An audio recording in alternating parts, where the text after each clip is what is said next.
નમસ્કાર. દિવસભરના તાજા સમાચારોમાં તમારું સ્વાગત છે. તમારી સાથે હું છું પિનલગીરી ગોસ્વામી. સમાચારો વિસ્તારથી જાણીએ એ પહેલા મહત્વના સમાચારો ઉપર એક નજર. નમસ્કાર મિત્રો, આજની વિડીયોમાં વાત થશે ઠંડીથી અમરેલી ઠૂંઠવાયું, નલિયાને પણ પાછળ છોડી દીધું છે. ત્યારે આગળ વાત થશે ગુજરાતના દરેક પોલીસ સ્ટેશનમાં શરૂ થશે સાંત્વના કેન્દ્ર. ત્યારે આગળ વાત થશે ભારત બાદ હવે અમેરિકામાં પણ ટિકટોક બંધ થશે. આગળ વાત થશે ગોધરા કાંડ પર 13મી ફેબ્રુઆરીએ સુપ્રીમ કોર્ટ દ્વારા સુનાવણી હાથ ધરવામાં આવશે. ત્યારે આગળ વાત થશે DEOના 100 વિદ્યાર્થીઓના પ્રવેશ રદના નિર્ણયથી વાલીઓમાં રોષ. ત્યારે આગળ વાત થશે અંબાલાલ પટેલનો નવો નક્કર ધડાકો સામે આવ્યો છે. આગળ વાત થશે વાહ ભાઈ વાહ, 65 કરોડના બ્રિજનો છેડો ખાનગી મિલકતની દિવાલ પાસે પૂરો થયો. મિત્રો, અન્ય મહત્વના સમાચારમાં વાત થશે તો સાબરમતી રેલવે સ્ટેશન બન્યો અસામાજિક તત્વોનો અડ્ડો. ત્યારે વાત થશે બાગેડુ બિલ્ડરે બેંકને પણ ચૂનો ચોપડ્યો છે. ત્યારે વાત થશે પારૂલ યુનિવર્સિટીના યુવક ઉપર જીવલેણ હુમલો સામે આવ્યો છે. ત્યારે આગળ વાત થશે સૈફ ઉપર હુમલો કરનાર આરોપીની પહેલી તસવીર સામે આવી છે. ત્યારે આગળ વાત થશે વડનગરમાં 298 કરોડના પ્રોજેક્ટનું લોકાર્પણ હાથ ધરવામાં આવનાર. ત્યારે વાત થશે PM મોદીએ ગુજરાત અને વડનગરનું નામ રોશન કર્યું છે તેવું અમિત શાહે પોતાના નિવેદનમાં જણાવ્યું છે. ત્યારે આગળ વાત થશે વડોદરામાં સ્પીકર વગાડવાના મુદ્દે પાડોશી બાખડી પડ્યા હતા. ત્યારે વાત થશે શિસ્તમાં ન રહેનાર પોલીસ કર્મચારીઓ સામે પણ તવાઈ હાથ ધરવામાં આવશે. હવે મિત્રો સમાચારો વિસ્તારથી. ગુજરાત રાજ્ય પોલીસ વડાએ મોટી કાર્યવાહી કરી છે, જેમાં શિસ્તમાં ન રહેનાર પોલીસ કર્મચારીઓ સામે કાર્યવાહી કરવામાં હાથ ધરવામાં આવશે. ચાલુ ફરજે વિદેશે પ્રવાસ જનાર 4 પોલીસ કર્મીને સસ્પેન્ડ કરી દેવામાં આવ્યા છે. ચાલુ પગારે પોલીસ કર્મીઓ વિદેશ પ્રવાસે ગયા હતા અને આ માહિતી સામે આવી હતી, જેમાં 9 પોલીસ કર્મચારી સામે ખાતાકીય તપાસના આદેશ પણ કરવામાં આવ્યા છે. મિત્રો, અન્ય મહત્વના સમાચારની વાત કરીએ તો વડોદરામાં સ્પીકર વગાડવાના મુદ્દે પાડોશી બાખડ્યા હતા. ઉત્તરાયણના તહેવાર પર ધાબા પરના ઝઘડાઓ સામાન્ય થયા બાદ હવે સ્પીકર વગાડવાના મુદ્દે ઉગ્ર ઝઘડા થયા હતા. વડોદરાના ડભોઈ રોડ જયનારાયણ નગરમાં સ્પીકર વગાડવાના મુદ્દે પાડોશીઓ વચ્ચે ઝઘડો થતાં પ્લાસ્ટિકની પાઇપથી હુમલો કરવામાં આવ્યો, જે અંગે બંને પક્ષે સામસામે ફરિયાદ નોંધાવી છે. મિત્રો, અન્ય મહત્વના સમાચારની વાત કરીએ તો PM મોદીએ ગુજરાત અને વડનગરનું નામ રોશન કર્યું છે તેવું અમિત શાહે જણાવ્યું છે. કેન્દ્રીય ગૃહમંત્રી અમિત શાહના હસ્તે વડનગરમાં 298 કરોડના ખર્ચે નિર્મિત આર્કિયોલોજીકલ એક્સપિરિયન્શનલ મ્યુઝિયમ, 72 કરોડમાં બનેલ પ્રેરણા સંકુલ અને 33 કરોડમાં બનેલ સ્પોર્ટ્સ કોમ્પ્લેક્સનું લોકાર્પણ થયું. તેઓએ જણાવ્યું કે હું નરેન્દ્રભાઈ મોદીને અભિનંદન આપવા માંગુ છું, જેમણે આ પરિકલ્પના કરીને માત્ર વડનગર જ નહીં પણ ગુજરાત અને દેશની સંસ્કૃતિને દુનિયાના નકશા ઉપર રાખવાના પ્રયાસ કર્યા છે. મિત્રો, અન્ય મહત્વના સમાચારની વાત કરીએ તો વડનગરમાં 298 કરોડના પ્રોજેક્ટનું લોકાર્પણ કરવામાં આવ્યું. ₹298 કરોડના અંદાજિત ખર્ચે તૈયાર કરાયેલું આર્કિયોલોજીકલ એક્સપિરિયન્શલ મ્યુઝિયમનું કેન્દ્રીય ગૃહમંત્રી અમિત શાહે ઉદ્ઘાટન કર્યું. આ 4 માળનું મ્યુઝિયમ લગભગ 12,500 ચોરસ મીટર વિસ્તારમાં ફેલાયેલું છે. મ્યુઝિયમમાં 5,000થી વધુ કલાકૃતિઓ પ્રદર્શિત કરાઈ છે. વિવિધ સમયગાળાની કલાઓ, શિલ્પો અને વિવિધ ભાષાને પ્રદર્શિત કરતી 9 થીમેટિક ગેલેરીઓ પણ બનાવવામાં આવી છે. મિત્રો, અન્ય મહત્વના સમાચારની વાત કરીએ તો સૈફ ઉપર હુમલા કરનાર આરોપીની પહેલી તસવીર સામે આવી છે. સૈફ અલી ખાન પર તેના મુંબઈના ઘરે ચોર દ્વારા હુમલો કરવામાં આવ્યા બાદ કલાકો પછી આરોપીનો પહેલો ફોટો સામે આવ્યો છે. બુધવારે રાત્રે બોલિવૂડ સુપરસ્ટાર પર આ હુમલો કરનાર આરોપી CCTVમાં ઝડપાઈ ગયો છે.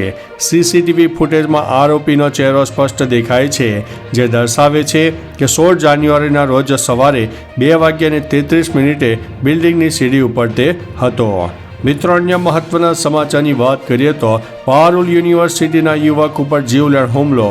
વાઘોડિયા રોડ પર નાસ્તો કરવા માટે ગયેલા પારૂલ યુનિવર્સિટીના વિદ્યાર્થીએ બાઇક ચલાવવાની ના પાડતા તેના મિત્રએ જાનથી મારી નાખવાની ધમકી આપી.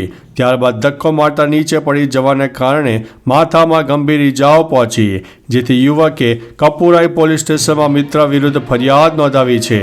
પોલીસે ફરિયાદના આધારે કાર્યવાહી પણ હાથ ધરી છે. મિત્રો, અન્ય મહત્વના સમાચારની વાત કરીએ તો ભાગેડુ બિલ્ડરે બેંકને પણ ચૂનો ચોપડ્યો છે. થોડા દિવસ પહેલા અમદાવાદના બોપલ ગુમા રોડ પર સ્કીમ લોન્ચ કરવાની જાહેરાતના પાટિયા મારીને લોકોને ઠગ્યા હોવાની ફરિયાદ નોંધાઈ છે.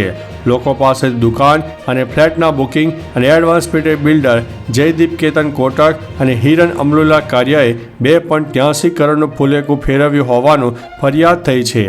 તેણે જૂનાગઢની એક બેંકમાંથી 2 કરોડ રૂપિયાની લોન લઈને પૈસા પરત કર્યા નથી, જેની કોર્ટે કાર્યવાહી ચાલુ કરી છે. મિત્રો, અન્ય મહત્વના સમાચારની વાત કરીએ તો સાબરમતી રેલવે સ્ટેશન બન્યો અસામાજિક તત્વોનો અડ્ડો. સાબરમતી રેલવે સ્ટેશનનું પાર્કિંગ અસામાજિક તત્વોનો અડ્ડો બની ગયું છે. પાર્કિંગની જગ્યામાં મોડી રાત્રે કેટલાક તત્વો દ્વારા દારૂની પાર્ટીઓ કરવામાં આવતી હોય તેમજ દારૂની બોટલો પાર્કિંગ પરિસરમાં જોવા મળી હતી.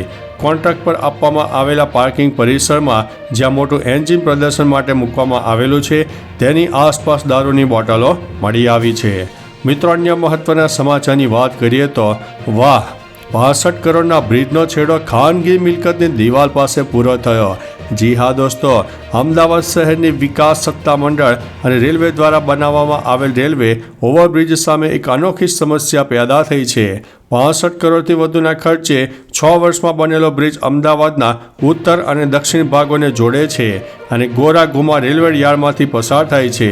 પુલનો ઉત્તરીય છેડો બોપલ ગુમા રોડ પર ખુલે છે, જ્યારે દક્ષિણનો રેમ્પ મણિપુર સિલજ વિસ્તારમાં ખાનગી મિલકતની દિવાલ પાસે પૂરો થાય છે. મિત્રો, અન્ય મહત્વના સમાચારની વાત કરીએ તો અંબાલાલ પટેલનો નવો નક્કો ધડાકો. હવામાન શાસ્ત્રી અંબાલાલ પટેલની આગાહી અનુસાર 16 જાન્યુઆરી પછી ઠંડી ઘટવાની શક્યતા વધી શકે છે. ઉત્તર ગુજરાત અને મધ્ય ગુજરાતમાં ઠંડીનો ચમકારો તો જોવા મળશે. સૌરાષ્ટ્રના અનેક વિસ્તારમાં કાતિલ ઠંડી જોવા મળી શકે છે. અમદાવાદ અને ગાંધીનગરનું લઘુત્તમ તાપમાન વધી શકે છે. 18 જાન્યુઆરી સુધીમાં વાદળછાયું વાતાવરણ રહે તેવી પણ શક્યતા રહેલી છે. મિત્રો, અન્ય મહત્વના સમાચારની વાત કરીએ તો ડીઈઓના 100 વિદ્યાર્થીઓના પ્રવેશ રદના નિર્ણયથી વાલીઓમાં રોષ. સુરતમાં ડીઈઓ દ્વારા 100 ખાનગી શાળાના વિદ્યાર્થીઓનો પ્રવેશ રદ કરવાના નિર્ણયને લઈને વાલીઓમાં ભારે રોષ જોવા મળી રહ્યો છે. નારાજ વાલીઓની ફરિયાદ છે કે આરટી નિયમ ભંગ કરીને કાર્યવાહી કરાઈ છે. અધિકારીએ જણાવ્યું છે કે ખાનગી શાળાઓની રજૂઆત બાદ જ કચેરી તરફથી પ્રવેશ રદની કાર્યવાહી કરવામાં આવી છે. જોકે વાલીઓની ફરિયાદ છે કે આરટી નિયમનો ભંગ કરીને કાર્યવાહી કરાઈ છે. મિત્રો, અન્ય મહત્વના સમાચારની વાત કરીએ તો ગોધરા કાંડ ઉપર 13મી ફેબ્રુઆરીએ સુપ્રીમ દ્વારા સુનાવણી. દેશની સુપ્રીમ કોર્ટે 13 ફેબ્રુઆરીએ ગુજરાતમાં ગોધરા ટ્રેન કેસની સુનાવણી હાથ ધરશે. ઉલ્લેખનીય છે કે ગુજરાત સરકાર અને અન્ય આરોપીઓએ આ કેસમાં અરજી દાખલ કરી હતી. 27 ફેબ્રુઆરી 2002ના રોજ ગુજરાતના ગોધરામાં સાબરમતી એક્સપ્રેસના S6 કોચમાં આગ લાગવાથી 59 લોકોના મોત થયા, જેના પગલે અનેક જગ્યાએ તકલીફો થઈ હતી. મિત્રો, અન્ય મહત્વના સમાચારની વાત કરીએ તો ભારત બાદ હવે અમેરિકામાં પણ ટિકટોક બંધ થશે. ભારતમાં પ્રતિબંધિત ટિકટોક ફરી એકવાર સમાચારમાં છે. આ વખતે ચર્ચા અમેરિકામાં થઈ રહી છે, જ્યાં આ અઠવાડિયે ટિકટોકનું ભાવિ નક્કી થવાનું છે. 19 જાન્યુઆરીએ તારીખ છે, જે પછી અમેરિકામાં ટિકટોક પર પ્રતિબંધ મૂકવામાં આવી શકે છે અથવા તો તે બીજાની માલિકીનું થઈ જશે. ટિકટોક અમેરિકામાં ખૂબ જ લોકપ્રિય છે. લગભગ 1/3 અમેરિકનો તેનો ઉપયોગ કરે છે. મિત્રો, અન્ય મહત્વના સમાચારની વાત કરીએ તો ગુજરાતના દરેક પોલીસ સ્ટેશનમાં શરૂ થશે સાંત્વના કેન્દ્ર. રાજ્યના મુખ્યમંત્રી ભૂપેન્દ્રભાઈ પટેલના નેતૃત્વમાં અને ગૃહ રાજ્યમંત્રી હર્ષ સંઘવીના માર્ગદર્શન હેઠળ ગુજરાત પોલીસ રાજ્યના નાગરિકો અને ખાસ કરીને મહિલાઓ, બાળકો અને વરિષ્ઠ નાગરિકોની સુરક્ષા અને સલામતી માટે સતત પ્રયત્નશીલ છે. રાજ્યની મહિલાઓ, બાળકો અને વરિષ્ઠ નાગરિકો માટે એક નવી પહેલ કરતા રાજ્યના પોલીસ વડા વિકાસ સહાયે દરેક પોલીસ સ્ટેશનમાં સાંત્વના કેન્દ્ર શરૂ કરવાનો નિર્ણય કર્યો છે. મિત્રો, અન્ય મહત્વના સમાચારની વાત કરીએ તો ઠંડીથી અમરેલી ઠૂંઠવાયું, નલિયાને પણ પાછળ છોડ્યો. વેસ્ટર્ન ડિસ્ટર્બન્સની અસરથી ગુજરાતના તાપમાનમાં વધઘટ થઈ રહી છે. અમરેલી 8.2 ડિગ્રી લઘુત્તમ તાપમાન સાથે રાજ્યનું સૌથી ઠંડુ શહેર બન્યું છે. ઠંડીના મામલે અમરેલીએ નલિયાને પણ પાછળ છોડ્યું છે. રાજકોટમાં 9.4 અને નલિયામાં 9.6 ડિગ્રી તાપમાન નોંધાયું છે. અમદાવાદમાં 12.2 ડિગ્રી તાપમાન નોંધાયું છે.